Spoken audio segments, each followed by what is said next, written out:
Thursday, the 12th of August 2021, we race at Hollywood Bets Greyville on the polytrack surface, and there are 8 races presented to us. The very first race goes off at 12:40, 20-1. It's a maiden plate over 1,200 metres, and it sets off the bipot. It is the first leg of the bipot, so exotic bet action starts off very early in race 1.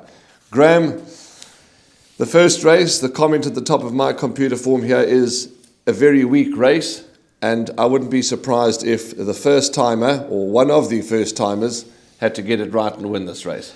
Well, it certainly looks as if one of the first timers will possibly win the race. It's not going to take a lot of winning. Number 2, Black White Dynamite from the Peter Muscat stable is currently trading at around 15-10. I spoke to Peter. He's cautiously optimistic of a winning debut. Nice, tight, very laid back at home. Believes he's done enough work with him. And on that basis, has to be the one to beat. There's been a bit of a nibble in the market for number 6, Fate of Fortune, from the Alison Wright stable. Still fairly easy to back at 11-2. The second favourite is, in fact, number 9, Lake Como, at 2-1 for the Dougie Campbell stable. Has had 2 starts. Looks set to improve, and then Yo-O Mist has shown a little bit of ability, but that last run was too bad to be true. The last run certainly was too bad to be true, and I think let's judge him on his debut performance, which was at Scottsville on the 16th of June. A very good 4th to Crested Eagle, and although he was hanging in from the 400, he certainly ran a good race. Let's forgive him for his last start and give him a big chance back to the 1,200 metres trip. Number 9, Lake Como, you did touch on. Yeah, I think a little skinny in the market.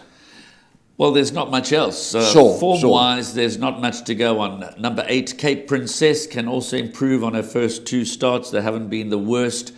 But really, the form book, not much to work on. So we've got the 2 first-timers, number 2, Black White Dynamite, and number 6, Fate of Fortune. Judging on what Peter had to say, I believe that number 2, Black White Dynamite, is probably the one to beat. But he's certainly not a racing certainty.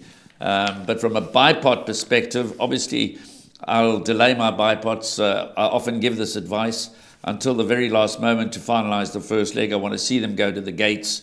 But my shortlist at this stage would be 2, Black White Dynamite, 6, Fate of Fortune, and 9, Lake Como. That would be on my shortlist. But I'm hoping to be able to bank in the first leg.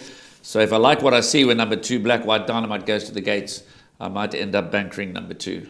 Okay, that's named after the Sharks, of course. Black White Dynamite. Let's see what unfolds, but it is the first leg of the bipot. Race 2's up next.